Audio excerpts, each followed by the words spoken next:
பயனற்ற நிலத்தை போல மறக்கப்பட்டவன் நான், அறுவடை காணாமல் தணிந்து போனவன் நான். பயனற்ற நிலத்தை போல மறக்கப்பட்டவன் நான், அறுவடை காணாமல் தணிந்து போனவன் நான்.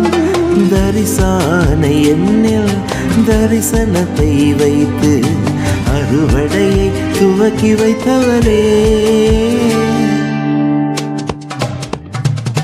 உங்க கிருபை என்னை வாழ வைத்ததே, உங்க கிருபை என்னை தூக்கி சுமக்குதே, உங்க கிருபை என்னை வாழ வைத்ததே,